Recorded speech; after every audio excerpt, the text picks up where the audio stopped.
Góð kvöldið og verið velkomin í samtalið. Í kvöld hefur við fengið til okkar mjög góða gesti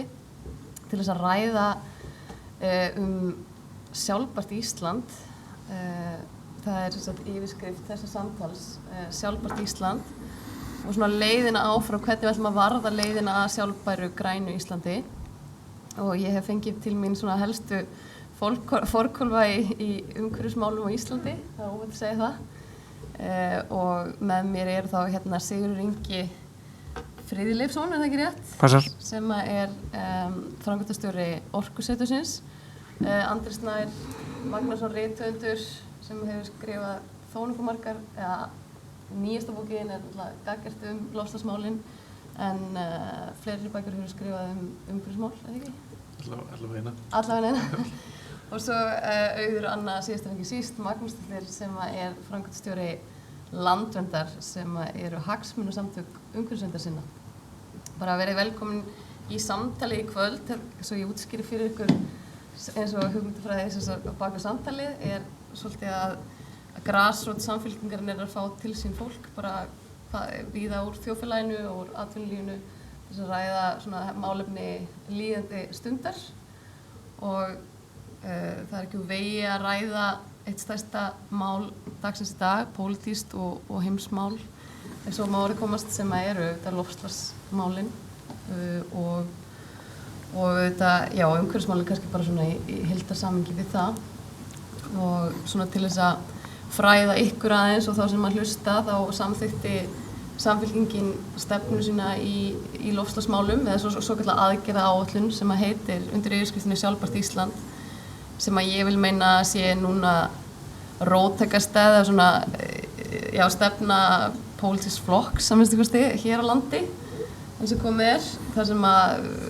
kannski svona heilt á liti var svona þess kannski stærstu fréttirnar í því að það ætti að vera grænn þráður eða sjálfbær þráður í öllum aðgerðum ríkisins og í öllum stefnumótun og þess áttar og meðal annars þá tekin upp græn fjárlög og alla framkvæmdir ríkisins og við ríkisins myndu mæta einhvers konar sjálfbærni faktorum sem og losunarmarkmiðið fyrir gróðurhúsalofttegundir var 55% árið 2030 sem svona svolítið í takt við Evrópusambandið í dag.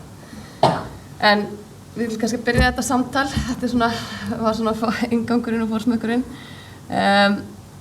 Við ætlum svona að taka stöðuna núna, þar sem við erum núna og núna erum við á svolítið sérstökum tíma í sögunni. Sérstakt ástand sem hún ríður yfir allan heiminn, hnattrænt sem þetta ástand vegna koronavírusins og það er kannski ýmislegt sem að má læra af því ástandi og það hefur ákveðið svona þýðingu fyrir loftslagsmálin og það er svona eitt og annað sem að við mættum kannski skoða í því samhengi og ræða saman í kvöld. En kannski bara ef við byrjum á þér Andri Snær, byrjum bara hérna megin. Hvað hefur þú að segja miðla nú í kvöld? Bara svona létt. En það sem að, ég vil kannski bara við spyrjum spurningar að ég sá sýninguna í Borgarleikhúsinu í haust sem var mjög skemmtileg og las svo bókina þína þetta líka sem líka mjög skemmtileg og mér fannst þar var til dæmis stórt atriði þar sem var þessi lærdómskurva fyrir loftslagsmálin. Það er að segja hversu tíma það tekur fyrir fólk að átta sig á svona hversu alvarlegt vandamálið er. Já. Ég held að þetta er ágætis tímapunktur til að svona skynja það. Það er að segja, við slökktum á heiminum út af veiru sem að gerir þig veikan eftir 2 vikur, sem svona áhugaverður meðgöngutími. Og þó voru þessar 2 vikur, það er langar að stjórnmálumenn mjög víða. Bretlandi, sonur minn var í Bretlandi og vinir mínir í New York og þeir hefðu ekki heyrt minnst á kórónuveiruna þegar Íslendingar voru löngu komnir bara í fullan undirbúning. Og Ítalía bara stóð í bara ströngu og það var bara augljóst að þú þurfti bara að færa tímafaktorinn ástandið og segja eftir 2 vikur er þetta svona í New York, eftir 2 vikur er þetta svona í London. Og þarna einhvern veginn höfum við hort upp á núna síðustu misseri að það bara hreinlega slökkt eiginlega á heiminum. Það bara flug, bara allt saman og miklu róttækara heldur en í rauninu margir að vera að tala í samvætti loftslagsmálin. En það sem áhugavert við þetta að þarna fannst stopptaki sem við vissum ekki að vera til. Að það hefur alltaf verið kallað eftir aðgerðum og þetta hefur átt að leysa með eitthvað svona markaðslausnum eða smám saman áttum að færa sig yfir í rafbíl og helst ekki verið rafbíl að vera miklu flottari sem þú komin á Tesla, þú veist, við mátti vera búin að vera að druslast á ógeðslega lélegum rafbílum í 15 ár sko, og sem kemist 30 km en við erum að taka stökki núna bara í svona einhverja bara miklu flottari bíla. Þetta í rauninni að vissu lítið rangt sko, hversu hægt þetta gerist. En allavega þá ég að tala þessi lærdómskurfu í bókinni, sko, hvað tók langan tíma að skilja orðið bara grundvallar hugtök í þarna okkar svona lýðræðiskerfi úr frönsku byltingunni. Og þá notaði ég Jörund Hundadagakonung sem dæmi sem var eiginlega orðaði í fyrsta skipti þessar hugmyndir og þeir sem skildu það sem Jörundur sagði voru fæddir í kringum 1809. Þannig að samtíðarmenn hans skildu þetta ekki en þeir sem voru fæddir 1809 þeir skildu þetta en þjóðin skildi þetta eiginlega ekki fyrir að þeir voru orðnir fullvaxta eiginlega þeir, og þeir voru orðnir fullvaxta og farnir að skrifa sín byltingarit í kringum 1840-50 og það þýði ég síðan yfir á orð eins og súrnun sjávar sem bara beinlínis stærsta orð í heimi og það kemur fram árið 2006 og í rauninni orðað einu sinni 2006, orðað einu sinni 2007, aldrei nefnt 2008 þegar við vorum upptekinn og tvisvar sinnum nefnt 2009 og hversu djúpa merkingu getur slíkt hugtak haft sem það ekki frekafræðilegt og bara var ekki í grunnskólabókunum, er ekki tengt við neitt, hefur enga aukamerkingu. Hversu djúpan skilning getur samfélag haft á slíku hugtaki og síðan tímakúrfan að það kemur fram þetta dæmi, þessi súrnun kemur fram svona á löngum skala í rauninni á ótrúlega stuttum skala með við mannsævi en samt einhvern veginn gagnvart skynjun okkar á frekar stuttum skala á löngum skala og þannig ég reyna aðeins að fást við af hverju skiljum við ekki bráða hættu ef ykkur sé 2070 eða 2050 og af hverju bregðumst við ekki umsvifalaust við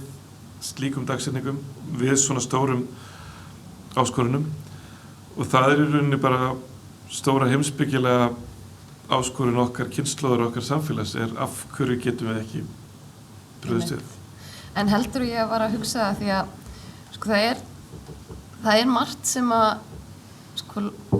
að í tengist loftslagsmálum sem mun krefjast þess að við breytum samfélaginu talsvert eða hvernig við lifum og það er algjörlega ljóst að efnahagskerfin okkar eru ósjálfbær eins og þau eru og í korona núna að þá verður til algjört stopp á hamstarhjólinu en það er náttúrulega því það er tímabundið þannig að menn gátu að hugsa sér allt í lagi að gera þetta tímabundið en haldið, þú veist, ef ég beini bara spurningu eitthvað annað eða þið grípið þetta bara lofti haldið að það með ekki læra eitthvað af því að við þurfum kannski ekki að fara alveg í algjört stopp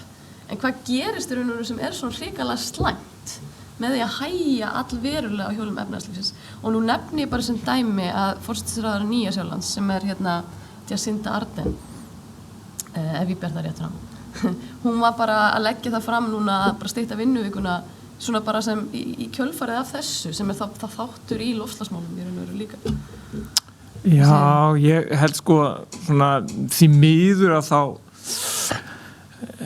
svona stóru samvikið þá að því að það var ítt á stopp eins og Andri segir skilur en núna byggist allt á því að reyna að koma ítað í onn aftur sko. og þannig að ég held að menn með ekki sko vera of vongóður að við lærum það mikið af þessu að við séum að fara bara að halda í stopptakkan sko þó að kannski það þurfi en ég held að séu svona punktarna sem að munu skila einhverju og maður finnir það bara hér þú veist það var út af þessu sem að bara stór hluti þjóðarinnar uppgötaði allt í einu sko lappirnar á sér sem samgöngutæki. Það mun eitthvað halda sko. Það mun halda á vonandi eitthvað og svo verður náttúrulega allt fyndið eftir á til þess ég hlakka mjög til að því ég kom hérna suður, ég kom á rafbíl hérna suður og hérna að því að þú sagðir að ég náttúrulega átti verri rafbíl fyrir 15 árum og hérna bara sér hvað þetta gerist hratt raunir og þó okkur finnst þetta gerast hægt að tala tímað. Það ekki nema 10 ár síðan ég, og því kannski ég veit þetta ekki en þetta er mjög þekkt að ég fyrsti maðurinn sem fer á milli Akureyrar og Dalvíkur á rafbíl. Ok. Það í Guinness? Það lítur að koma í öldin okkar einhver tíma. En svo hérna, bara 10 árum síðar og eiginlega ekki það skilur að því að, og hann virkar ennþá gamli litli og hann er keyrt á hann og hann er í smá byggð en hérna, svo kom ég núna suður á bíl sem fór alla leið keyrði sjálfur mest allar leiðina sem sýnir hennu og svo fyndið að menn hafa áhyggjur það í alvörun einhver sem að hafa áhyggjur af mögulegu banni á nýskráningum bensínbíla 2030 eftir 10 ár skilur sem er alltaf bara sko algjört djók en ég held að þessi sko minni þetta er eins með ég hlakka mjög mikið til að sjá í haust hvað afsökun til því að hafa hérna í Reykjavík fyrir sko umferðarteppu þegar raunir og gætu 500 fyrirtæki tekið sér saman og bara sagt sínu starfsmenn að vera heima einn dag í viku bara leyst þetta þannig og ef einhver segir það er ekki hægt það bara byrju hvernig var þetta í apríl þá gekk þetta fínt þannig ég held að svona heimavinnan og hjólreiðar og náttúrulega komið sér rafhjóli núna ég held að það muni lifa en ég held að við verum aðeins að bíða lengur eftir svona þessum risastóru breytingum á efnahagskerfinu sem að vonandi tónast niður og það eru svona hugmyndir eins og bara þegar flugfélagi Air France bjargað að ríki bara nýti sér tækifæri og segja bara ok, þið fáið ríkistuðning að þið minnkiðum 50% losunina. Það er bara sagt já, skilurðu, hefðu sagt þetta mánuði fyrr, það er bara verið allt snar vitlaust. Þannig að það mun eitthvað vera eftir en við munum ekki rófang og að þessi stopptæki verði mjög lengi. Já, en mér fannst samt því sem mjög áhugavert, ég var að skoða tölur í dag og það er náttúrulega búið að sko losun gróðurhúsalofttegunda hefur dregist gífurlega saman í þessu ástandi og svo mikið að það línuriti fer svona niður á við sem að hefur ekki gerst í frekar langa tíma nema eitthvað stuttlega eftir kreppuna 2008 en það vakti athygli mína því ég held að væri kannski mest út af því að flugsamgöngur hefur nánast lagst af en það er út af þessum vegasamgöngum það er að segja þær dróðst svo mikið saman að því að fólk fór að vera meira heima hjá sér og það hefur dregið svo mikið úr losuninni. Já, ég held að það sem að mun lifa er kannski ekki gróðurhúsaloftegundunar frá vegasamgöngum heldur náttúrulega bara mengunin að við allt innum fóru sko borgir eins og var alltaf í fréttum fóru að sjá eitthvað heiðan himinn og einhver fjöll sem aldrei vissi ekki væri þarna og eitthvað svona ég held að það mun líka lifa að því ég held að innst inni hafi svo margir trú að það væri ekki hægt. Það væri aldrei hægt að draga þannig umferð að það væri hægt að vera úti og með börn sko. En svo bara gerðist það og þá held ég að það lífi svolítið og muni auka kröfunum að flýta þeirri þróun sérstaklega því það er hægt. Tæknilega hægt og alla forsnum til þess þannig að ég held að sú krafa muni lifa af þetta svona þegar þennan bata sem muni auðvitað koma. Já, en það var raun og veru áhugavert að sjá hvað náttúran fór strax að hreinsa sig fljótt, hvað heilu svæðin einhvern veginn sem Fener og Wuhan og þetta þessi svæði þar sem að var þetta svona stöðvaðist ítt og stopptækan, hvað náttúran fór einhvern veginn strax að taka við sér og Homo sapiens á hjólastígum aldrei tónaði það en varandi svona kannski stöðunni heima að það var mjög áhugavert að sko fréttablaðið í morgun þar sem kom fram að ég held að það er 61% þjóðarinnar samkvæmt Gallup sem að því fylgjandi hvað skal útskýra þetta, því fylgjandi að við ráðumst í sambærilegar aðgerðir út af loftslagsmálum og við gerðum vegna COVID. Já, það verði settur sami kraftur í í loftslagsaðgerðir eins og aðgerðina gegn gagnvart COVID. Já, og þú kannski segir okkur aðeins frá því, ég veit að þessi könnun var unnin af Landvernd, þú kannski segir okkur aðeins frá þessum niðurstöðum. Já, hún var unnin af Gallup en hérna. Já, þegar þess að fjármögnuð ykkur. Við sáum bara að þess svona kannanir höfðu verið gerðar í öðrum löndum og þetta var rosalega áhugaverð spurning og við höfum fundið náttúrulega eins og allir aðrir að það var rosalega mikil vitundavakning hérna 2019 loftslagsmál. Þannig að okkur langaði til að vita hvort það að opnum þessa möguleika sem að þeir töluðu báður og þú að þessi möguleikar á að ýta á stopptakan á að gera breytingar svona svakalega hratt og að við erum öll með einhvern veginn í því að hefur þetta breytt í hvernig við hugsum og okkur grunaði að þetta væri það umbreytandi að þegar þú ert einu sinni búin að sýna að eitthvað svona sem átt að vera ómögulegt hægt, nú erum við búin að sýna öllum það að þá fær fólk aukna trú á því að þetta sé hægt. Þannig að fyrir COVID þegar enginn hefði ímyndað sér að það væri hægt að fara í svona rosalega aðgerðir, þá var það ekki vegna þess að fólk trúði ekki endilega á loftslagsbreytingar eða trúði ekki að þetta væri nauðsynlegt, heldur var það einfaldlega að það hélt að þetta væri ekki hægt. Það var svo óbáslega mikil viðspyrna. Og svo bara, stjórnmálin eða sóttvarnalæknir eða hvað maður á að segja, búin að sýna okkur, þetta mögulegt og þetta algjör umbreyting í held ég hausnum á fólki. Líka það ef þú býrð í einhverju þorpi rétt við Himalaya og þú hefur aldrei séð Himalaya, svo setur þú þarna og allt í einu birtast Himalaya fulli. Þú getur ímyndað hversu profound breyting, það getur orðið á þínu persónu og því sem bara hvernig þér líður, öll þessi breyting á náttúrunni. Þannig að þetta svona hugsanaferli sem að geta breyst líka. Já, ég algjörlega sammála, ég held að þetta hafi raun og veru alltaf leið í hugsanaferlunum og í kannski hugsanavillunum okkar, það að segja að við erum svo samofend í lífverðni sem við lifum núna að við höfum átt erfitt með að ímynda okkur einhverja aðra möguleika og það kannski þarf ekki að hætta öllu á morgun skilur við, þú veist ekki að fara að skilja við all lífsgæðin ef þú vilt kalla þau lífsgæði eða bara það er venjur sem þú hefur, þetta er bara svona vani, þú lifir með einhverjum ákveðnum hætti og svo einmitt sérðu eins og nákvæmlega sem þú fórst inn á, nú sjáum við, það er kannski bara hægt að vinna svolítið meira heima,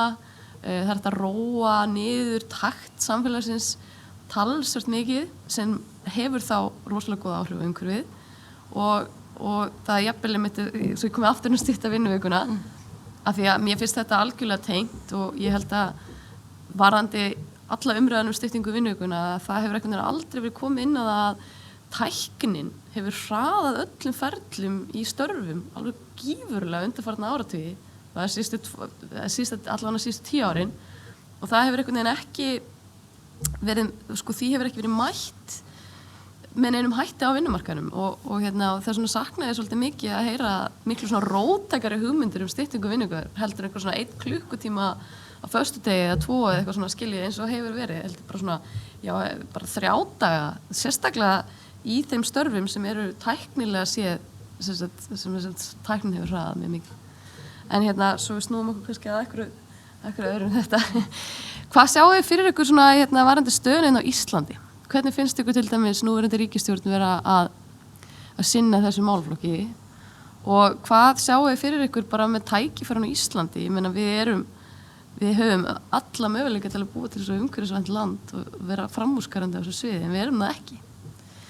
Þannig að þú veist hvað Já, kannski við tengjum þetta því að það er svona, maður finnst í því hvað eitthvað finnst það, mér finnst svona það eru 2 pólar í þessu svona hugmyndafræði hvernig við björgum þessu skilur hefur svolítið verið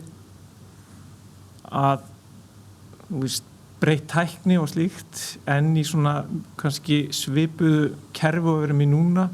og svo hinpótinn að gjörbreyta öllu skilur, fara bara í eitthvað annað form þar sem að við gerum ekki bara eitthvað allt annað en svo kemur við alltaf ljós að þegar menn fara að skoða eftir að hafa lent í þessu efnahagshruni og við skoðum sérstaklega erlendis að þá eru bara fjármálaspekingar og hagfræðingar sem að hinga til jafnvel hafa sumir hverju ekki haft minnst áhuga á loftslagsbreytingum og hafa kannski ekki hert sjá þetta sem kannski einu vænlegustu lausnina til þess að gíra þetta upp aftur að það er raun og veru græn innspýting.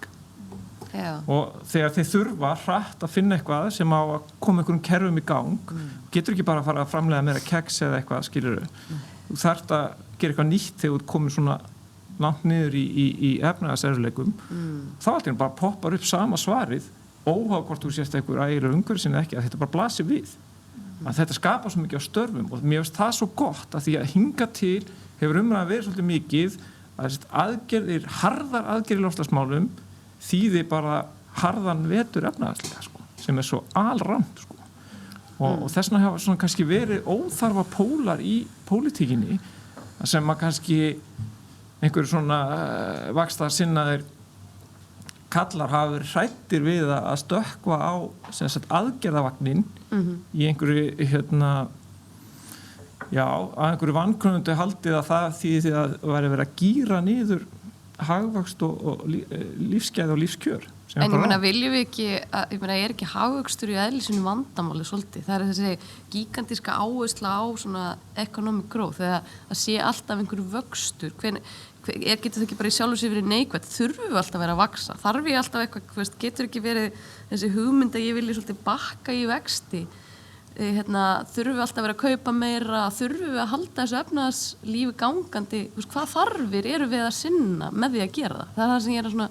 veltaði fyrir mig. Sko vöxtur náttúrulega í lokuðu kerfi sem heimurinn því miður náttúrulega hlýtur á endanum að drepa eitthvað, en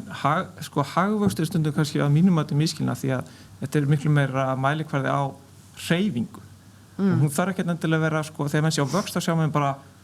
einhverja framleiðslu einingar sem að, þú veist, og strompa og eitthvað sem að þú ert að drukna í einhverjum neysluvörum. Það snýst bara hvað hlutinir eru, hvað ganga hratt, hvað margir fá að snerta sama gjaldmiðlinn eða sömu verðmætin. Það þarf ekkert endilega að vera, eitthvað sem að er óumhverfisvænt. Þannig að við slum tala svolítið þröngt þeir sem að fara inn og segja bara, þú veist, hagvöxtur gengur ekki upp. Meðan tala kannski vöxt og einhverja framleiðslu, það hefur auðvitað takmarkanir, en hagvöxtur er miklu stærra orð, það þýðir bara hvað hagkerfið virt, hvað við erum lítið löt eða hvað við erum virki sem einstakling, hvað við erum mikið að fara á kaffihús eða kaupa ljóð eða bækur eða gera eitthvað annað eða skrifa bækur, hvað gerist á miklu svona krafti, það er hagvöxtur. Það segja mælanleiki fyrir sköpun. Já, þannig að stundum þetta bara tekið hagvöxtur gengur ekki, mér finnst það allt og þröng nálgun til þess að reyna að tækla ástandi. Mér finnst nefnilega okkur vanti metafórir eða hugtak til að ræða þetta sem þú ert að tala um, að það er eins og samfélagið er bara svona eins og þetta borð er ekki til þess að ef atómin hætti að hreyfast þá er ekkert borð hérna. Og samfélagið eitthvað það er svo fungir best þegar það er bara mest flæði, mest hreyfing og hver og einn gerir sitt besta og þannig að einhver smíðar fyrir mig af því hann er betri í því og ég skrifa bækur af því ég er betri í því og svo bara er einhver spuni og við þurfum og kannski er til einhvers konar samfélag sem er fullt af spuna en þú þarft ekki alltaf að henda tonna járni í hvert skipti sem að þú átt samskipti eða kveikja í fötunum þínum eða sprengja upp fjall að getum við fært eins og ég veit að landvernd hefur átt talað að hráefnis lágar jólagjafir og það góða við að bregðast við loftslagsvandanum versus COVID er að við megum faðmast þá erum við ekki að henda tonna járni og ég er ekki að tala um við megum fara í leikhús við megum gera ótal margt, við megum hreyfa okkur, við megum gera ótal margt en við þurfum að gíra þessa hreyfingu einhvern veginn og venjur okkar inn á einmitt þau takmörk þannig við höldum hreyfingunum, við höldum virkninu, við höldum sköpuninu ég vil halda fram að skrifa bækur ég vil ekkert að einhver segir bara hættum að skrifa bækur hættum að fyrst í þessum hlutum, að framlýsta þessi einhver hlutur, við getum það 2 eyjar sem það er bara sikkur íbúin á báðum eyjunum og það er bara, það er ljóðskáld og annar, og þeir hugsa mikið og djúpt og einu munurinn á eyjunum á eyju A að þá kemur hann ljóðunum frá sér framleiðir eitthvað, menn hinn hættir ekki að hugsa þannig að það þá verið meiri hagvöxtur á þessari eyju og það bara alveg rétt. Svo náttúrulega ofurkraftarnir sem orkan færir okkur og blekkjur okkur líka og gerur mér kannski kleift að skrifa bækur og honum kleift að vera orkumálastjóri og þér kleift að vera einhvern svona landverðar. Það er svona grundvallar ofurkraftar sem að hingað aðalega núna, olía og kol, að færa okkur og gera okkur kleift að vera svona sterk og máttug. Og stóra verkefni þá einmitt að færa að halda, og við viljum halda í eitthvað sem ofurkraftum. Það sem við viljum senda tógar út að hala með og vegan fólk vil það ekki, en við viljum auðvelda okkur lífið, það að segja við viljum auðvelda okkur lífið og það er orkan sem að gera okkur kleift að gera það. Og þannig að orkuskiptin náttúrulega stóra vandinn og apocalypse á grísku þýðir afhjúpun. Það þýðir ekki heimsendir, það þýðir afhjúpun.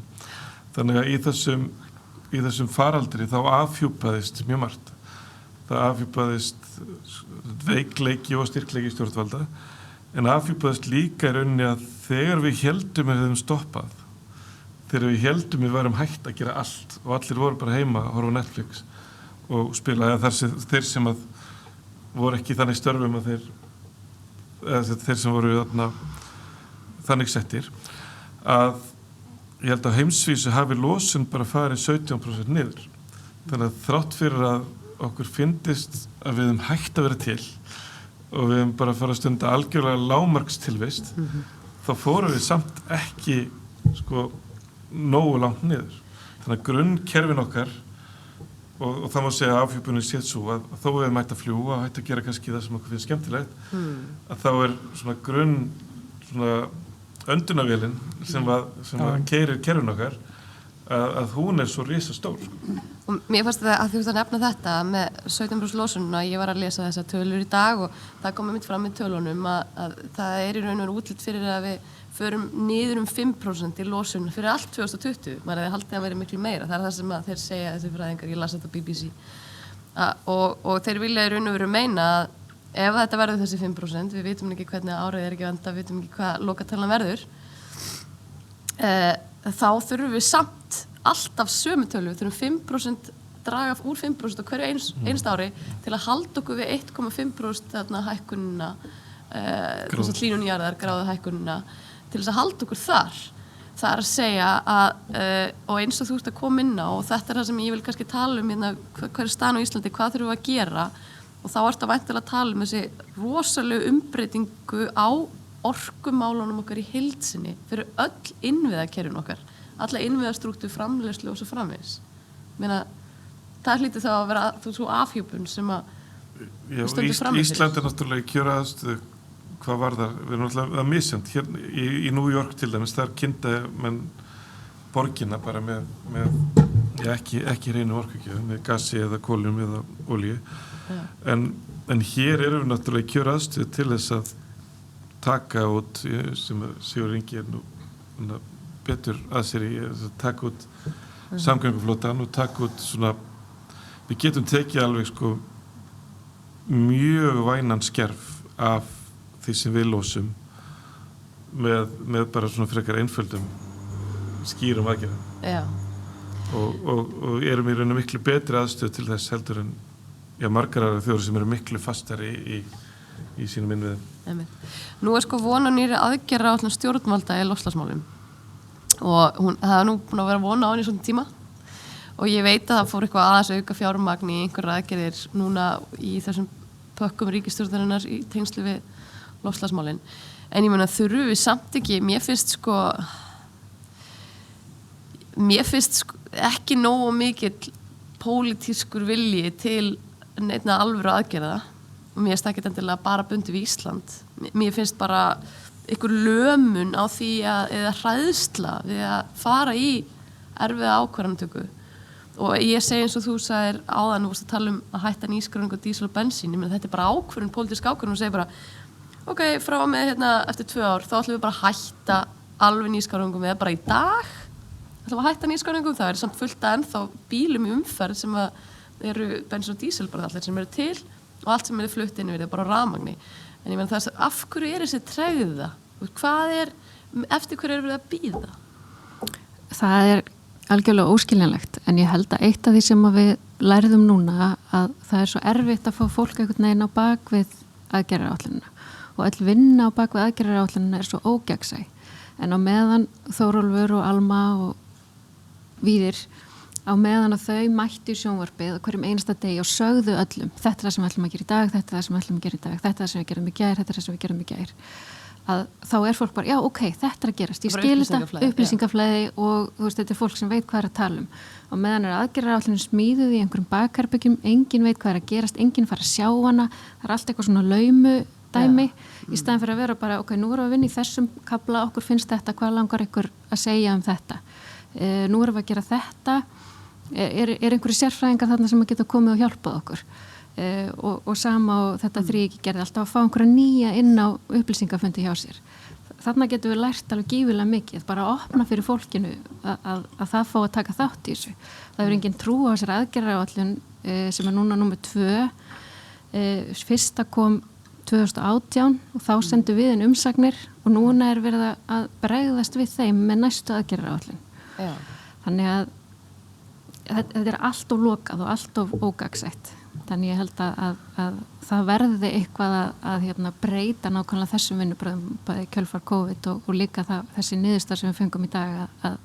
fólk virkilega tilbúið að styðja harðar aðgerðir. Þetta er rosalega góða punktur sem þú kemur inn á, hvaða mikilvægt að opna ferli upp á gátt eins og þetta varðar í raun og veru alla þjóðina og alvarleiki málsins það mikil og síðan að því að hvað ætla ég að segja, þetta traust og sérfræðingum sem var hérna í COVID-inu til dæmis, eitthvað sem við sjáum algjörlega í hináttina þegar kemur á umræði, þú veist, það svo PR-ið hafi snúist algjörlega öfugt, það sé geta treysta samdóma áliti 97% sérfræðinga á þessu sviði og það einhvern veginn sem að, þú veist, það einhver ótrúlega stór hópur sem nær að grafa undan þessu með að hanga í svona 3% eða hvað sem það skilji, mér finnst það svolítið svona merkilegt hvernig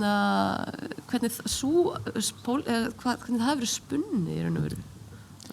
Já, en ég held að sé samt ekkit það. Ég held að fólk sé ekkit að hanga í afneitun lengur eða hvað heldur þið? Ég held að sé engin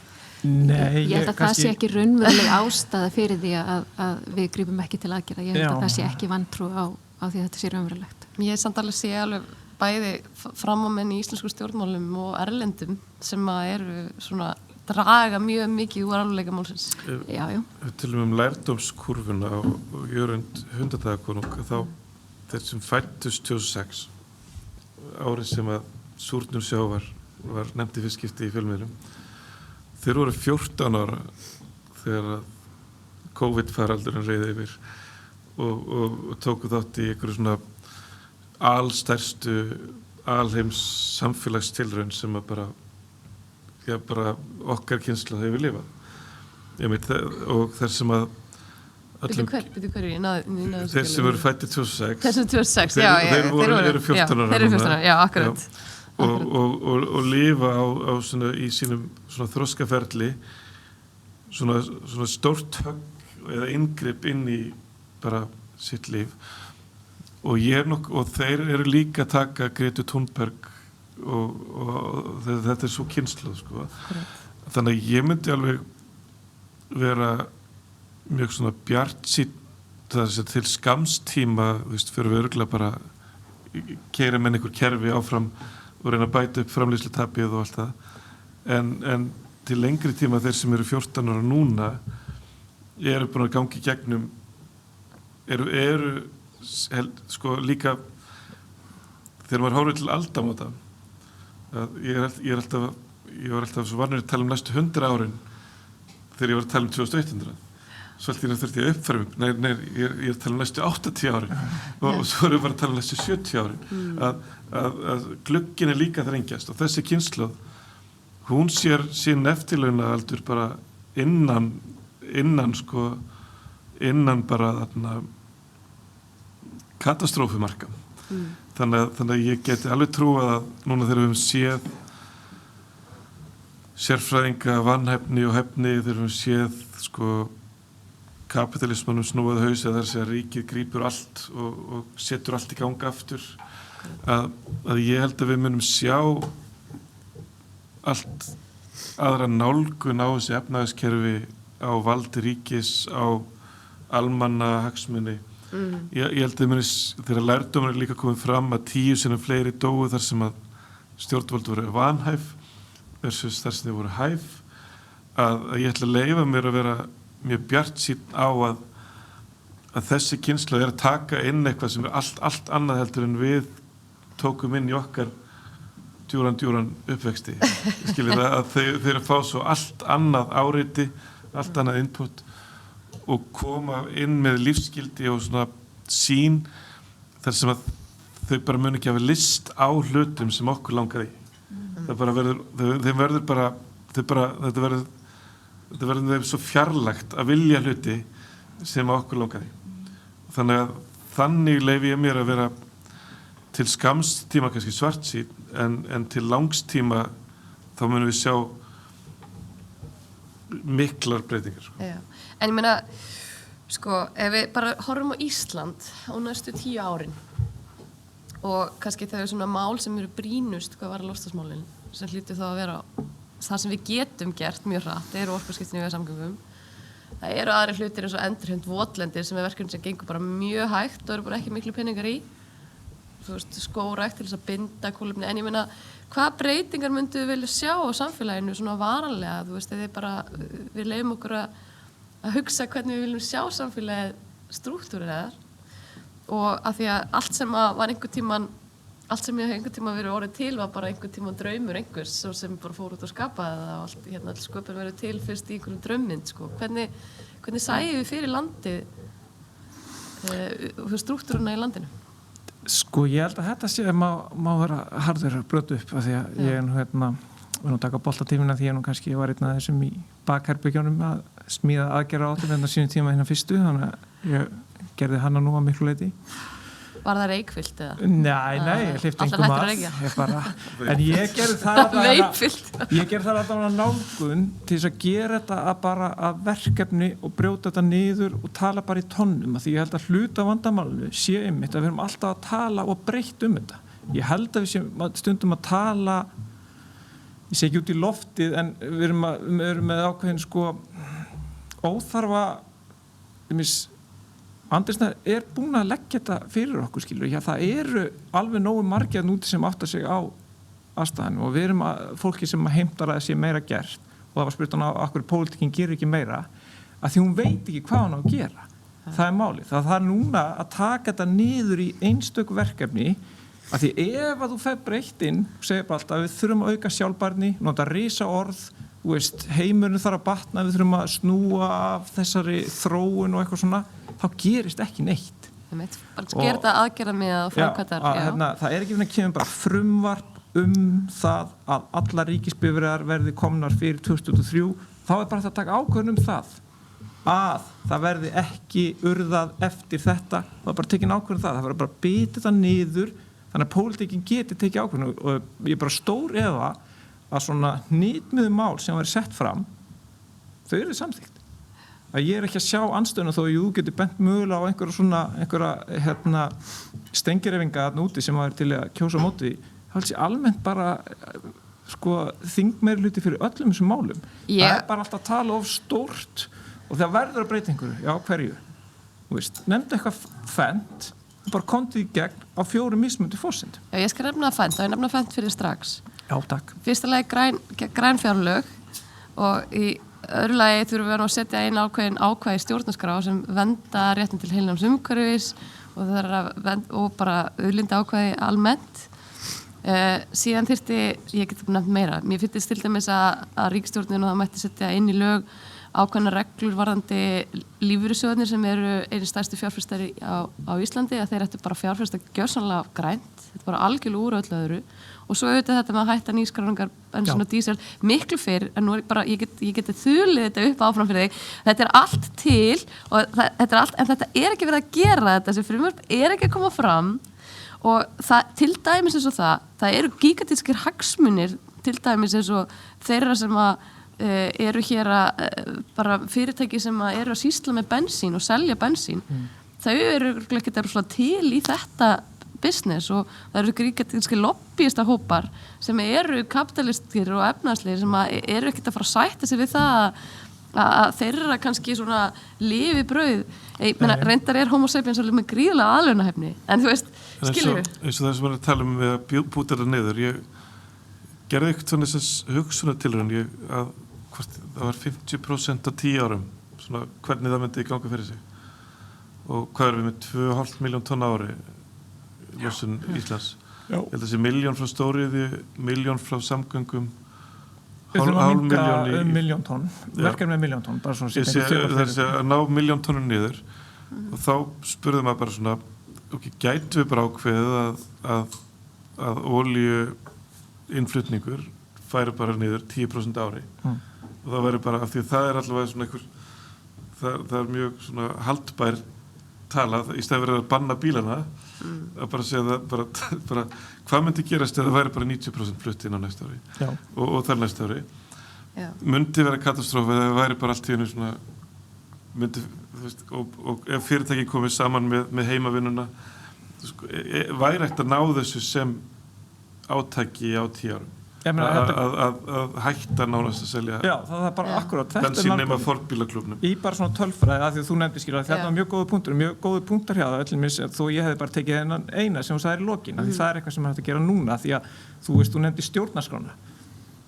stjórnarskrána þá ertu búin að eyða 5 árum í blaður skilur og höfum bara sögulega skilur að þú veist breyta fiskveiðistjórnarkerfinu er stórt, það er ekkert í gegn ég skal bara gefa ykkur ein lög sem segir bara að innflutningsgjöld á bensín og dísilbíla að fyrsta þrepið verða lágmarki 20%. Það hljómar mjög svona teknilegt, þetta er skoðað, þetta fer ekki hún nefndir, menn segja þetta hefði það lítil áhrif og það er komið það mikið að öðrum bílum að þetta myndi ekki hafa stór áhrif á hvaða lobbyista sem er. Þú fengið þín 10% niður á ári með þessu. Einfalt mál, það er bara svona þetta sko fólk myndi ekki eins og taka eftir þessu bara íta hnappi sinni og setja og þá er það komið staðan fyrir að reyna að koma einhverju þyngdin herðu náum markmiðum Íslands fyrir Parísarsáttmálanum með stjórnarskrársbreytingu má reyna það en það er þungt það skiptir máli hver stjórna það er svo leys en við ætlum að opna þess fyrir þetta samtal og fá spurningar úr salnum eitthvað sem brennur á fólki og eitthvað innlegg frá fundargestum og svona í þessu stúdíu órans þetta er allt mjög lifandi og á tilraunastigi en ég held þetta sé bara við sem að státa okkur býsna vel með þetta er eitthvað tilbúin í fyrstu spurninguna hjá okkur eða? Ég kom með mækin Já, Karen Kjartansdóttir meðan fólk er að hugsa sig þá kannski bæta að skjóta einni spurningu af auði og svo ég kynni mig svona fórlega það heiti ég Karen Kjartansdóttir en mér langaði að spyrja þú nefndir náttúrulega kom fram í þessu samtali vandi pólitíkurinnar að takast á við þetta risavaxna máli svona leiðirnar eru mjög flóknar en þú byrjaðir í rauninni aðeins samt að tala svona sirkabát uppskriftina að þessu þarna talaðir þá hvernig sérfræðingarnir tókust á við COVID með stöðugu samtali og með því að svara kannski sömu spurningunum aftur og aftur eða hvað. En hvernig sér þú þetta fyrir þér? Núna ertu náttúrulega fyrir samtökum sem hafa það að markmið að miðla þessum málum. Já, það ertu að spyrja hvernig við sjáum fyrir okkur að aðgerða hvernig myndir eiginlega vilja sjá pólitíkin að takast á við þetta risavaxna mál? Við erum bæði með mjög brothætta stjórnsýslu og mjög veika stjórnsýslu í loftslagsmálum á Íslandi og miklu veikari heldur en nágrannalöndin okkar hafa. Þannig að við þurfum að byrja þar, við þurfum að byrja á því að laga stjórnsýsluna hjá okkur. Síðan þurfum við að vera með skýr hlutverk eins og loftslagsráð er á að bæði að veita aðhald ríkisstjórninni en loftslagsráð á líka að vera vettvangur hagsmunaaðila til þess að geta haft áhrif á ríkisstjórnina og síðan eru formaður og varaformaður loftslagsráðs sem er mjög gott og hæft fólk. Þau eru líka ráðgjafar ríkisstjórnarinnar. Þannig að þetta ráð er með 3 hlutverk sem er algjörlega ósamrýmanleg. Þetta er bara dæmi veika stjórnsýslu. Síðan eins og þegar er verið að búa til aðgerðaráætlun þá er ég algjörlega ósammála Sigurði því fyrir ég er að venja mig á að vera ekki með stór orð því ég er örlítið ósammála Sigurði í því að það sé Þessi skortur á góðum hugmyndum og skortur á konkrétt hugmyndum. Það hafa komið fram alveg rosalega margar niðurbútaðar litlar hugmyndir aðgerðir sem hægt að grípa til. Við höfum dálitla reynslu af því að reyna að koma málum inn á Alþingi og það er alveg rétt að ef að svona frumvarp kæmist inn á Alþingi og yrði lagt fram á Alþingi þá yrði það örugglega samþykkt. En frumvörpum komast aldrei þangað. Þau eru drepin annarkvort í ráðuneytum eða í nefndunum og það er eitthvað vílað og dílað og síðan deyja frumvörpin bara þar þannig að enginn þarf að kjósa þau. Þannig að þetta er svona allavega okkar reynsla af því að reyna að koma fram einhverjum svona virkilega konkrétt góðum hugmyndum. Já, áður en við fáum næstu spurningu, takk fyrir þetta svar. Ég ætla nú bara að skjóta því að því að grasrót samfylkingarinnar kom því nú að held ég að og það var samþykkt bæði Samfylkingin og Píratar samþykktu sérstaklega ályktun það að gerði svona grænn sáttmáli og lykilatriði í þessum græna sáttmála var að það yrði ákveðin þjóðfundur haldinn sem væri svona fyrsta skrefið í allsherjar stefnumótun loftslagsmál sem að yrði þá einmitt svona lýðræðislegt þannig að það bara opið allt upp á gátt til þess að fá fólk að borðinu og öll sjónarmið af því að ég held að þetta sé samstarfsverkefni þjóðarinnar. Ég held að þetta sé ekki málefni 10 sérfræðinga í lokuðu herbergi reykvilti við rey skilur við inn í stjórnarráðinu. En já, það er svona bara stutt innskot. Já, kannski vil svara. Það sem ég er að segja kannski er að ég er ekkert að reyna að minnka málið heldur að taka það í skrif, ég get bara að dæmi að því ég er nú ekki bara í orkuskiptum í samgöngum, við höfum verið að vinna að minnkun á rafhitun sem að sumir íbúar búa við út á landi og mjög dýr. Já. Og þar fórum við og smíðum bara frumvarp stuðning við varmadælur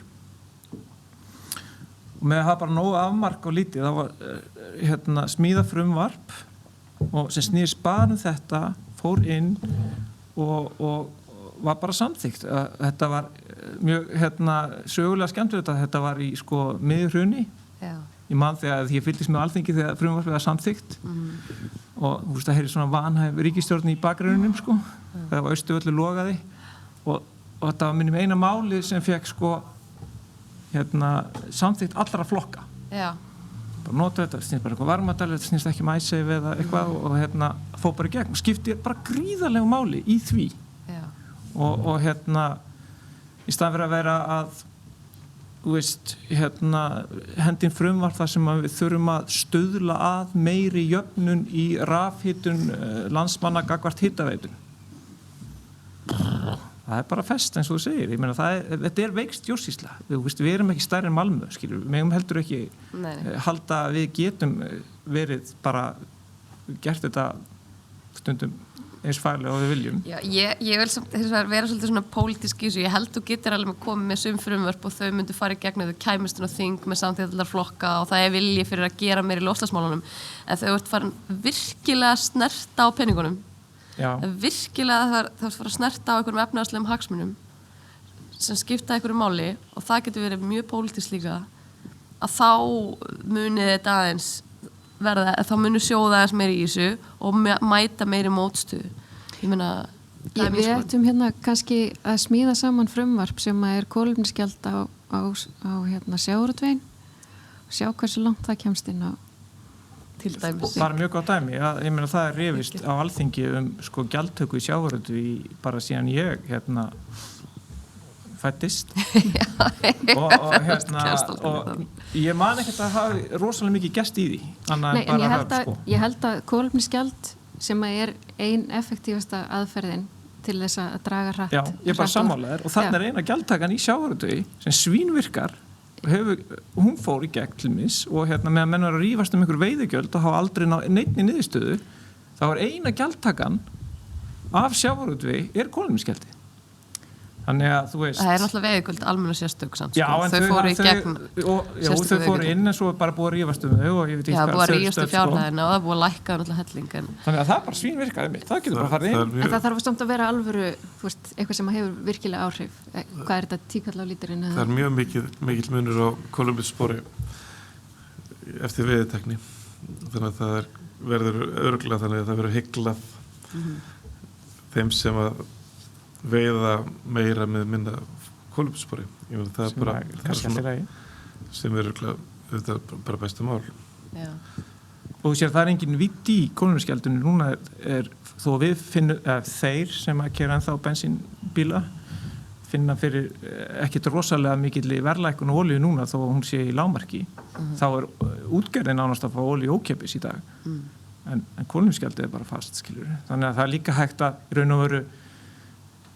ef þið langar að hugsa stórt þá skal ég henda inn stærsti hugmynd ever og það hérna alltaf draumur minn að smíða anti-OPEC samtökin Hvað það? Þú veist hvað OPEC-samtökin eru náttúrulega sem hafa haldið okkur í herkví að skal bara, þegar maður lítill og maður heyrði að það var einhverju fundur hjá OPEC að vissum maður að olía myndi hækka daginn eftir og lán foreldra minna og allt þetta að í raun og núna erum við með olíuverð í lágmarki af því eftirspurnir hundi, talandi COVID og náttúrulega skattleggja munin og festa þetta olíuverð niðri og skattleggja munin þannig að það verður aldrei hægt að hækka olíun aftur því þá fer hún bara upp fyrir alla græna lausnir og læsa þannig bara olíuverð niður þú getur bara lækka aðra skatta móti ef það er eitthvað pólitískt bara lækka tryggingagjaldið eða hækka persónuafsláttinn bara tekur út í olíunni og festir þetta inn í þetta verð þannig að þegar OPEC-ríkin reyna að hækka þá geta það ekki að því að skatturinn er að læsa þetta inn og þá fer þetta of hátt með það við grænni lausnir hjólreiðar eða rafbíla að vísi þyrftum við að fá Kínverja og Evrópu utan Noregs með í þetta og Indland en genið byrjað Af því ég nefndi sjávarútveginn áðan og ég ætlum svo að taka næsta spurningu að ég var að lesa loftslagsráð eða eitthvað teymi sem þau fengu til þess að skrifa skýrslur sem heitir sem sagt leiðina breyttum heimi eða hvernig ég varða leiðina fyrir breyttum heimi þetta er skýrsla sem kom út núna í janúar 2020 og hún fjallar það að það er algjör skortur á aðlöðunar á áætlun á Íslandi það er þess að í þessu loftslagsfræðum þá erum við annars með mitigation og adaptation þannig að við erum með hvernig maður að þýða þetta ég er ennþá alltaf að reyna það er þessi aðlögun það er vantilega aðgerðaráætlun er þá mitigation það er að draga úr losuninni og svo er adaptation það er að segja hvernig það er að aðlaga samfélagið og flest ríki í heimi, við erum náttúrulega lítil en flest ríki í heimi eru með svona áætlun og það kemur fram í þessu skýrslu en ekki við það er að segja, og það sem þið voru að tala um sjávarútveginn og það sem ég fannst áhugavert í þessu er að það sem að mun hafa mest áhrif á okkar hagsmuni eru þetta möguleg súrnun sjávar breytingar á golfstraumi sem allt munu með beinum áhrif á sjávarútveg í Íslandi þannig að það er svo skrítið að sjávarútvegurinn sé ekki einhvern veginn að koma markvist inn í þetta samtal og sé einmitt að ég veit ekki hvort þeir séu bara að reyna að finna sinn skammtíma gróða eins og kannski svona fyrirtækjar með rekin eru bara rekin svolítið svona einhverjum skammtíma gróða sjónarmiðum sé ekkert að pæla í því, ætla bara að fara að gera eitthvað annað þegar fiskurinn er farinn ég veit það ekki, en við kannski tökum aðra spurningu úr sal Já, er það ekki? Jú. Ég veit að þú varst bara að spyrja til þess að hlustendur fengju svör, þá er OPEC samtök olíuframleiðenda. Já, gott. En ég veit að formaðurinn okkar er næstur. Já, komið sæli til Logi Einarsson og ég er sammála því að ég held að skipti máli að vera með svona lítil, sýnileg, effektív skref en að því ég er nú með hugsuði það langar mig svona spyrja aðeins stæðri spurninga. Þið eru búin að tala töluvert bílinn og okkur hefur tekist að gera fólki skaðsemi eldsneytisgjafa bílsins svona sýnilegan. Þannig að svona, nú er Teslan orðin kannski svona altaristafla 21. aldarinnar. En það gleymist hins vegar ofta að þessi bara rúmlega 100 ára uppfinning, hún hefur náttúrulega verið alveg svakalegu skaðvaldur, allan þennan tíma, algjörlega óháð orkugjafanum. Og það er plássi sem að tekur og það er hreyfanleiki bílsins sem við breytt borgum úr því að vera svona blandaðar, þéttar byggðir þar sem maður gat sinnt öllum sínum erindum gangandi yfir í að vera svona borgir, flokkunar og aðgreiningar þar sem hún býrð á einum stað, vestlar og öðrum, ferð á skemmtiðir á þriðja staðnum og keyrir látlust á milli. Allt þetta auðvitað ekki bara gríðarlega óvistvænt, heldur hefur líka meira eða minna eyðilagt svona estetik borgana. Og mér langar þá að spurja, svona í framhaldinu. Ég veit að við þurfum á einkabílnum að halda í einhverri mynd, við búum bara í þannig landi, en við þurfum ekki kannski nema brota því sem við notum hann í. Ekki næsta atlagan hreinlega bara að vinda ofan af þessari bara nýlegu uppfinningu sem að mannkynið heldur einhvern veginn að hafa alltaf verið til? Já, bara við byrjuðum. Já, þetta alveg rétt. Það eru rosalega mörg vandamál sem að bílinn skapar. Það svo góð myndin sem að samtökum bílausan lífsstíl letu gera. Þar sem 70 mann sem að tóku strætó, 70 mann sem hjóluð og 70 mann sem kom á bíl og svo sérðu myndirna hlið við hlið hvað þetta tók mikið pláss.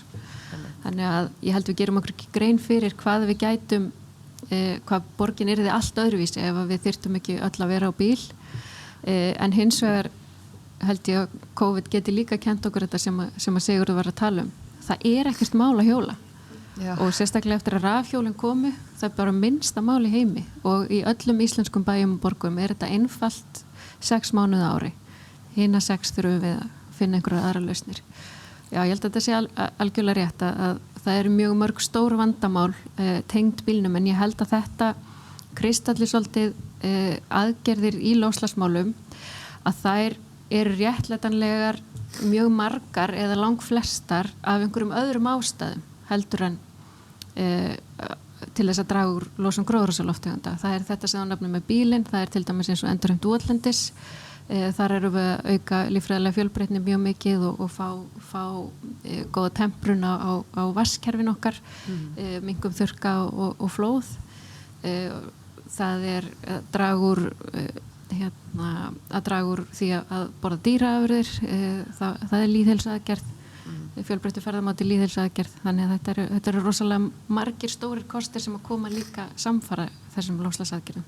Akkurat. Ég held að þetta með bílinn að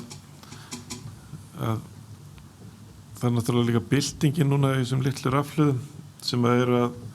gjörbreyta í rauninni möguleikum fólks til þess að fara vegalengdir á svona hjólum og þá ég var ekkert með fyrirlestur fyrir skipulagsþing síðasta haust og ég myndi að spyrja ef maður tekur stokkinn þannig undir Miklubraut sem verið að tróða bílum og strætóum undir Miklatún eða Klambratún ef þú myndi þýða það yfir í svona létt mannvirki sem myndi veita manni skjól eða upphitaðan stíg versus hugsanlega skjól einhvers konar rör, ég veit ekki, bara einhvers konar svona skýli fyrir rafhjól og rafskutlur. Sko, hversu stóran radíus getur í rauninni þjónað með sko, og þá fór ég að reyna að googla þessir innviðir ekki til og þá var einmitt það sem við að tala um, það verður ekki til nema við dreymum það fyrst að hvernig væri ef við kemist heima frá mér á upphituðum stíg niður í bæ á einhvers konar raf þá verður þessi bíll bara svo fáralegur svo þunglamalegur og líka í samvættu við rafbíl að það allir að bíða eftir að komast til Akureyrar á bílum ég meina að það í rauninni líka bara algjört sko hráefnis hamstur þess að ég á rafbíl núna og hann fyrir 200 og það alveg feikið nóg það mjög hellaður dagur ef það eyðir 200 svona í svona verulegum akstri þannig að sko 100 km rafbíl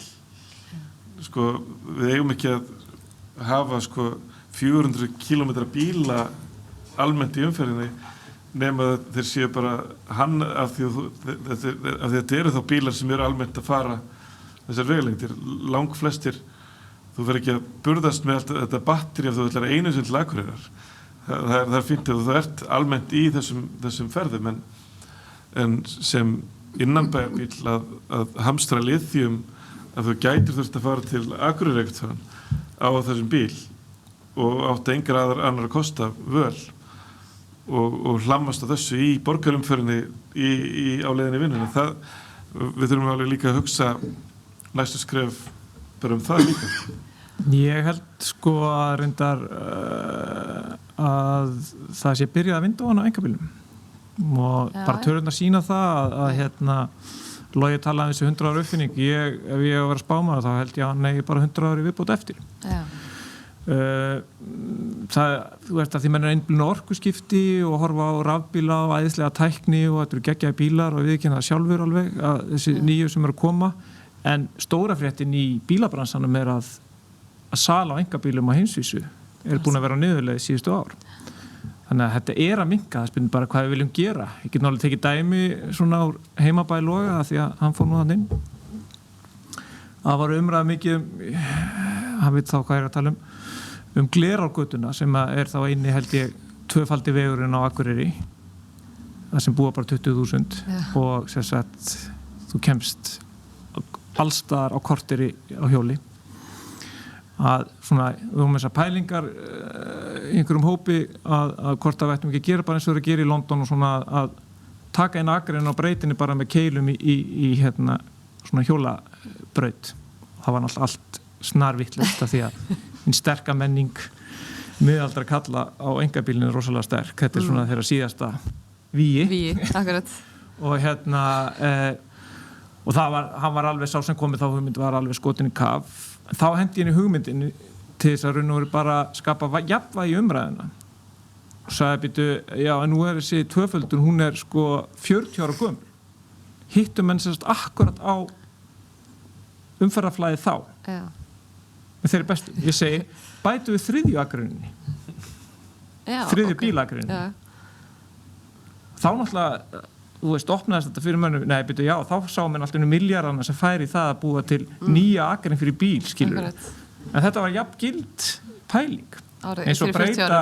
öðrum helmingnum í göngustíu, en þá allt í nú jafnaðist umræðan. Því þá varst ekki bara einhvern veginn að verja og haldi einhverju íhaldssemi og blása á hugmyndir sem að þér persónulega finnst of djarfar. Heldur þurfti þú að þá fara að réttlæta sko milljarða framkvæmdir í þreföldun. Sem kannski alveg sagt að því að minna að byrju ef það var tvöföldun fyrir 40 árum eða hvenær hún var í Siglingjargata tvöföldu, þá hlýtur að fara bara að koma þreföldun. Er þetta ekki vaxandi bær? Öll lífsins-gæði og allt? Já, þetta er svona búllevar stemning þegar maður keyrir hérna. Ég tek eftir þessu. Þetta er eiginlega svolítið mikið. Það er áhugavert af því að í aðalskipulagi Reykjavíkurborgar, ég rakst einhvern tímann í þessa tölfræði, er 80% af borginni er undir malbyggi. 80%. Svo áætlinu þetta slaufur, ég held að sé einhver 5 slaufur á 5 km kafla þarna frá Rauðavatni og eitthvað austur eftir. Eða 3 eða eitthvað, þetta eru sko 10 milljarðar sem eru þar í, það vantar algjörlega svona arkitektaskóla, arkitektasamfélag, þú ert nú arkitekt, Logi, sem að kemur með móthönnun á móti sko, þannig að fólk átti sig á því þetta er ekki náttúrulögmál að umferðarslaufa liggi eins og einhver slanga og það fyrir hringtorg og að helgun í kringum í einföld gatnamót sé 1 ferkilometr að það er ekkert náttúrulögmál, þetta er bara ákveðin skóli í verkfræði sem hefur margoft verið afsannaður en vantar í rauninni mjög sárlega hingað inn til Íslands og inn í vegagerðina sjálfa vantar mjög sko að planta fólki sem að tálgar niður þessa hugsun sko. Mér fannst það því að ég ætla bara að blanda mér aðeins inn í þetta því að þú talar sko að það eru margir góði kostir aðrir sem leiða að aðgerðum í loftslagsmálum meðal annars eins og lýðheilsa og fleira og að því að þú veist ef við erum að dreyma eitthvað samfélag það sem er búið þéttara það sem er bara miklu minna bílaumferð það sem við erum meira þarna ég prófaði þarna sóló eða ég er búin að vera að prófa þessi þarna rafhjólin þarna ógeðslega gaman að fara á þessu í bænum sko og þú veist þú getur ímyndaður og væri einhvern veginn meira á því það er búið þéttar við búum smarra við eigum minna það er meiri nánd og að því að til dæmis eins og þættir eins og kvíði og þunglindi eru ofboðslega stórir póstar á Íslandi. Ég held að það sé 33% háskólanema einhver rannsókn síðan það sem að þjást af kvíði og þunglindi og maður spyr sig, eru við ekki á toppi, trónum við ekki á toppi allsnægta samfélagsins og okkur líður ekki nógu vel og hvað ætli það sé? Er það kannski því að og svo búa og sambarileg tala að 33% einstaklingar búa sem einstaklingar og við erum félagslegar verur og við sáum það líka í COVID, það mátti ekki knúsast, það mátti ekki hitta fólk, þá fyrir við allt í einu að þakka bara, svo þakklátt fyrir fólkið mitt og þakklátt fyrir að hitta, þennan klúbb og þetta og geta farið og gert svona hins einn. En ég held að þetta afhjúpi aftur, mandamál sem eru þessu tengdu, það að segja, við erum of miklir einstaklingar, það of, víti vekkja og ég held að samfélagi mætti bara gera miklu meira að því sem leiði þá kannski mögulega loftslagsmálum að búa í vistvænum minni þéttari samfélögum að taka svolítið utan hvort það líka frá hjartanu en ekki bara, að þetta svona, þannig ég held að þetta sé allt tengt, með aukinni líðhelsu og mér fannst rosalega gaman, ég býr rétt hjá Nauthólsvík og nota hana mikið sem útvistasvæði og Öskjuhlíðina og þegar allt lokaði, þá bara allir í Nauthólsvík. Allir í Öskjuhlíðinni, bara þvílík fjölgun af fólki og þetta var svo gaman að sjá þetta. Ég sagði bara, það bara lokað þessum líkamsræktarstöðum, nei, ég segi svona, ekki kannski öllum, ég vinn hjá einni, þannig að ég vil ekki segja það. En þetta var bara svo gaman að sjá það, hvað allir bara fóru út, sem að hefur greinlega verið eitthvað skortur á, hingað til. Fleiri spurningar? Já, Hans Sigurður tilbúinn. Já, takk, Sigurður Grétarsson ég. Ég var að hugsa að skoða umræðu hagvöxtinn og það er alltaf þannig að þegar stjórnmálamenn vilja reyna að láta kjósa sig aftur þá vilja þeir geta sýnt einhvern árangur þannig að þeir vilja sýna hagtölur sem að hafa hækkað jákvæðar og eins göllu og hagvöxtunni til dæmis bílslys eykur hagvöxt það sýnir bara svolítið hversu gölluð mæling það og þá segja þurfum ekki að fara bara að búa til aðverra hagtölur sem bara lífsgæði sem metur til dæmis frítíma, hreint loft, hreint vatn og ýmislegt að þessu sem lífsgæði fer í hagtölur þannig að stjórnmálamenn geti síðan sýnt að þeir hafi hækkað þessa hagvísa fyrir kosningar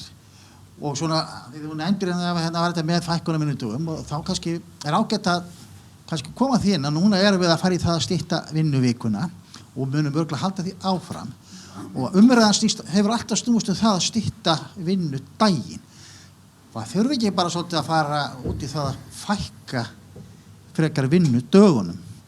heldur en að stytta vinnudaginn út frá umhverfissjónarmiðum. Gott að það sé ekki kannski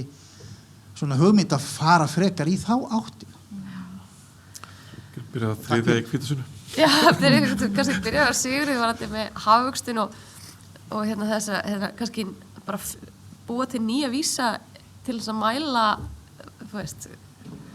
vöxt eða hvað viljum við kalla þetta? Jú, ég er bara algjörlega sammála því og bara því fleiri vísar því heilbrigðar umræða og þannig er alveg niður í loftslagsmálin að ég alltaf verið að reyna að búa til þess að vísa, fjölgun rafbíla, minnkun og olíunotkun, aukning á hjólreiðum, úrgangslosun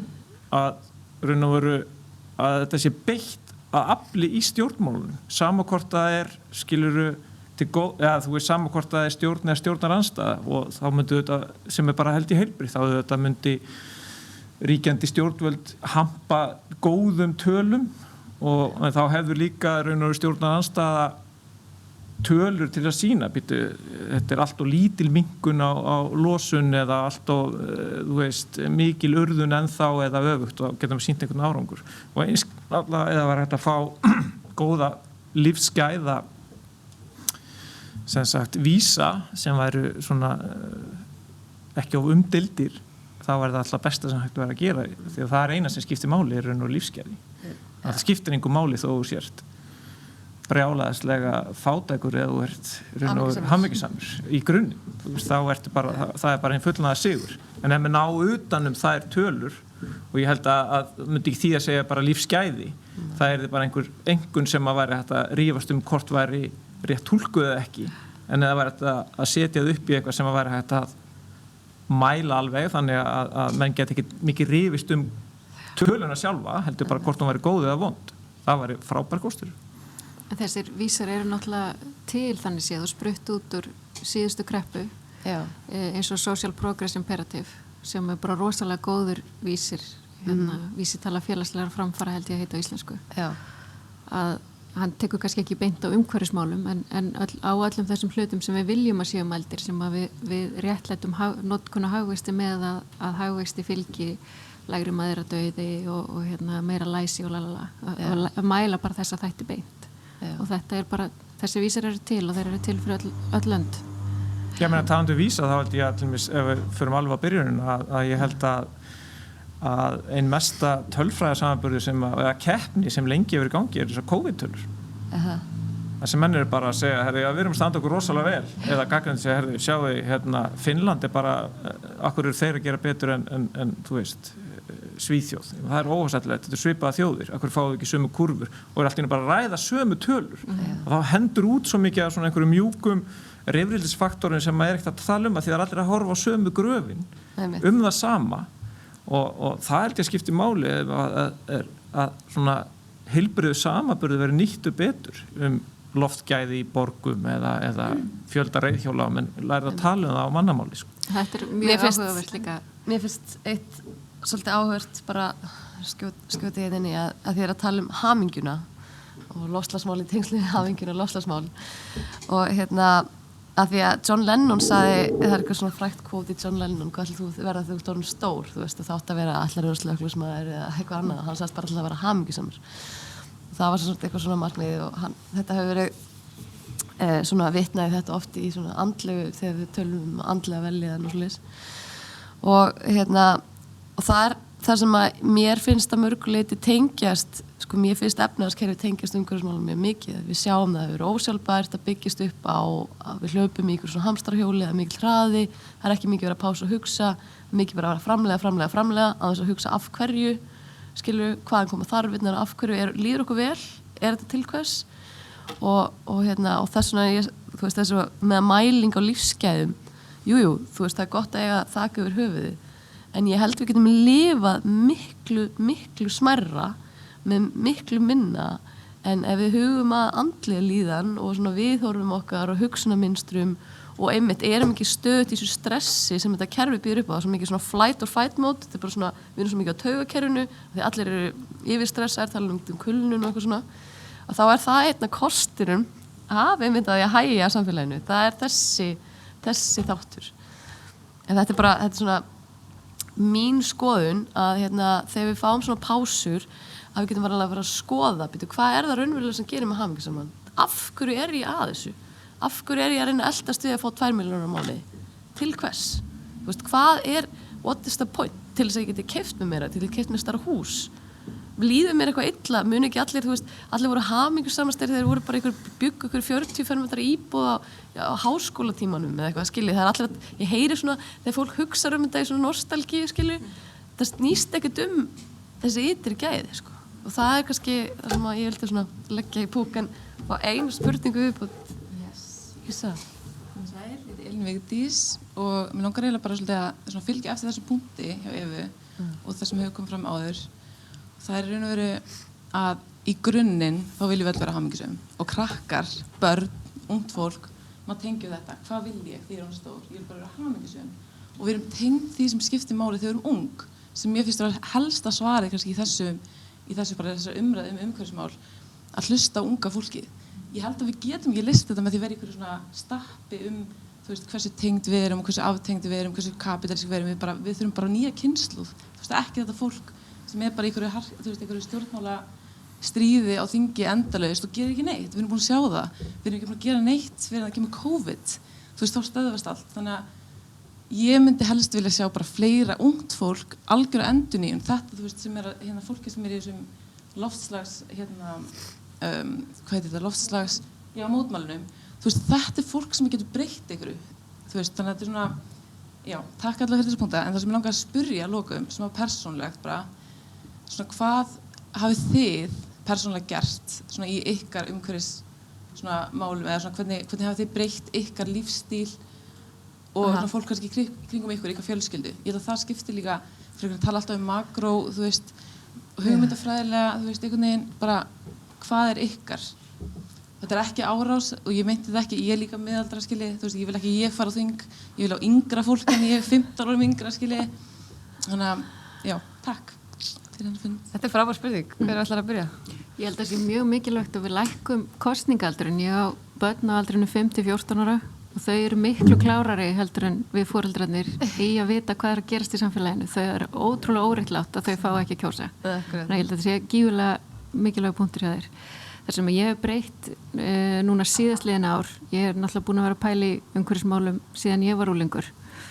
Þannig að ég hef búin að fara í gegnum mjög marga breytingar en það sem ég hef búin að vera að reyna að breyta núna síðustu ár það sem ég reyna að ráðleggja öllum sem að spyrja hvað get ég gert að það að setja þrýsting á valdhafa og þegar við segjum valdhafar þá eru það stjórnvöld, það eru sveitafélögin, það eru ríkisstjórnir, það eru alþingismenn, það eru forsvarsmenn stóra fyrirtækja, það eru allir sem að hafa völd og getu til að breyta einhverju, setja þrýsting á þau og það þar sem við getum breytt langsamlega mestu.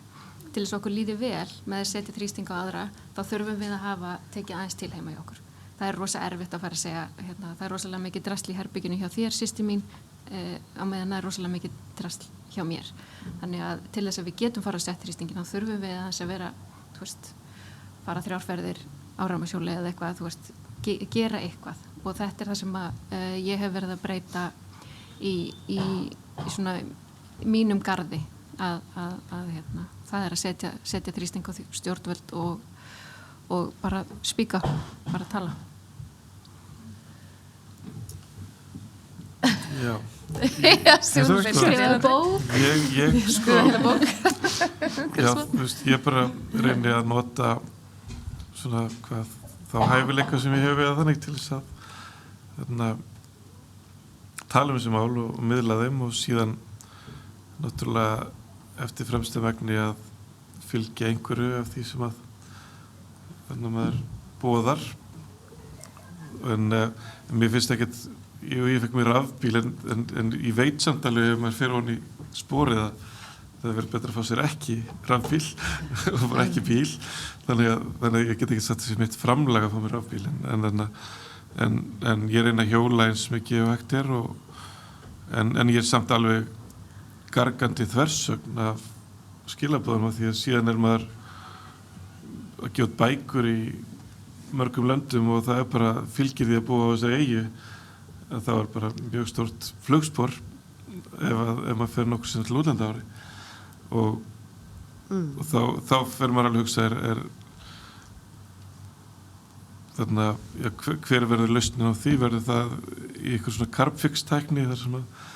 við skölum upp einhverjar lausnir þar sem við náum bara hreinlega fjarlægja úr andrúmsloftinu því sem að við skiljum upp í það eða með votlendis endurreipnd eða öðru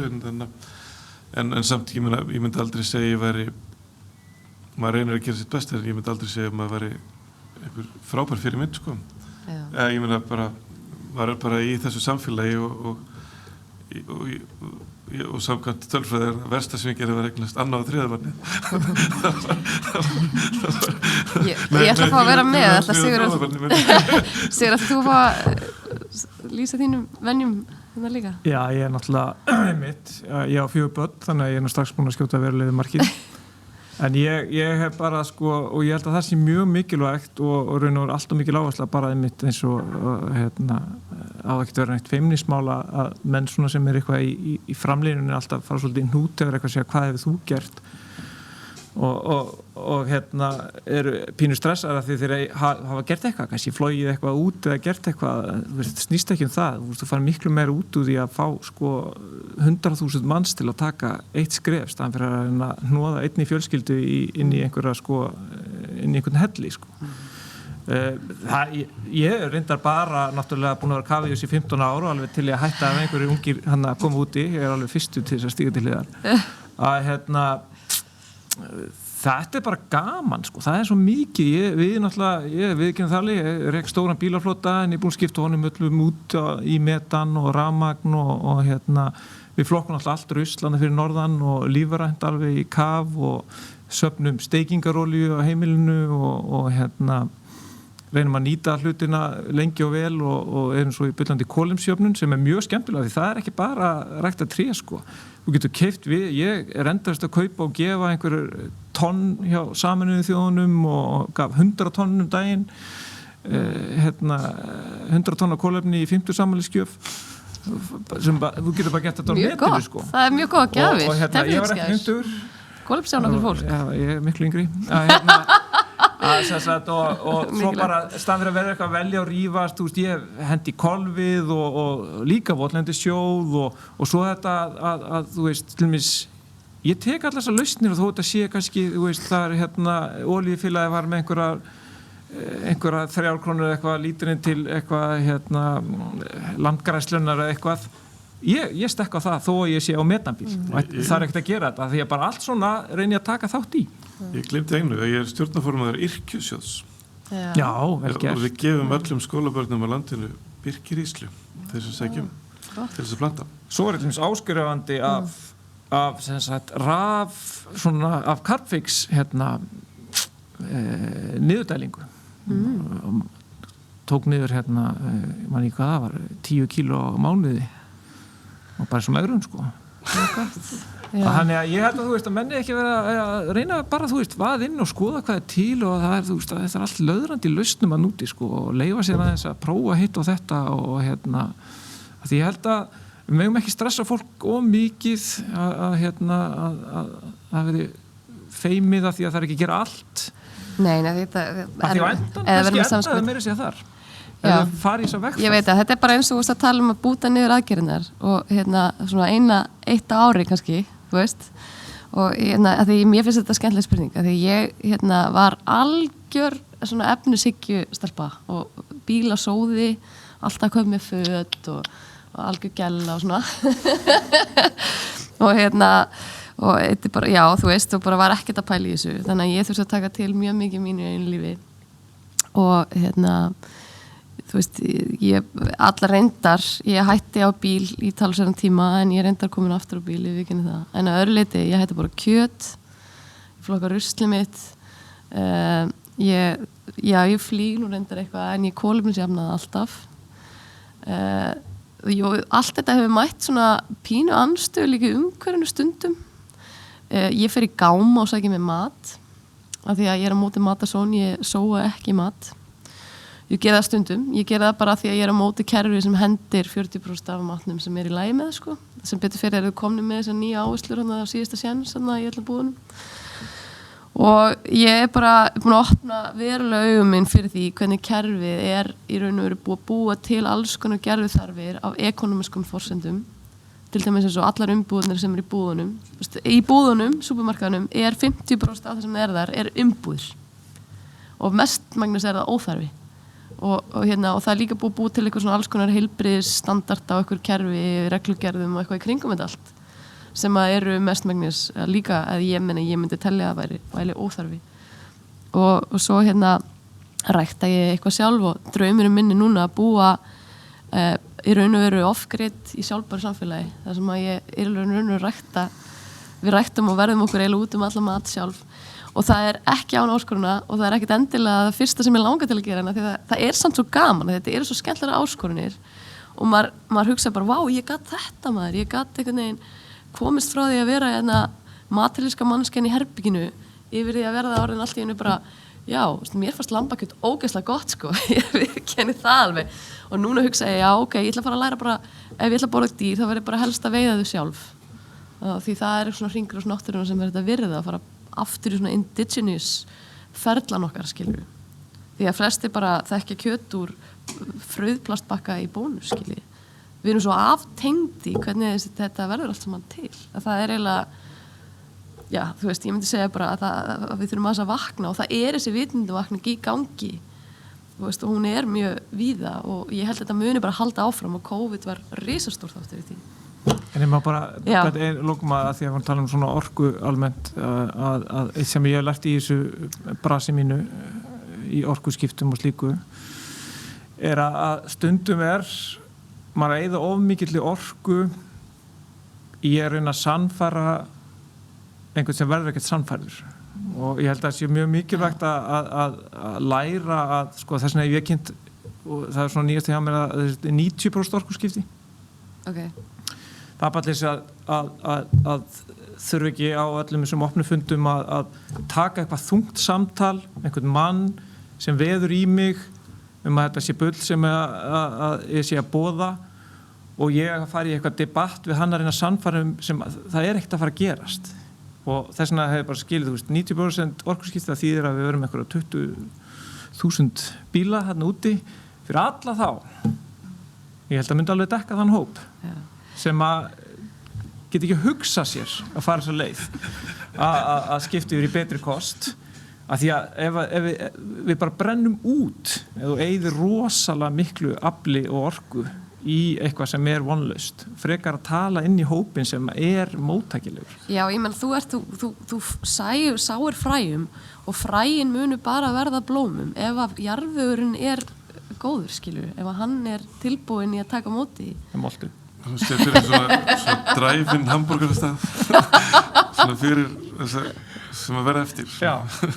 En ef þið farið mjög djúpt í þessar rannsóknir, ég skal segja ykkur að ég meira þess að fara svo djúpt í þessar rannsóknir að það er þetta komposta eigin úrgangi. Þú veist þannig að þú hættir að nota í raun og veru kerfin og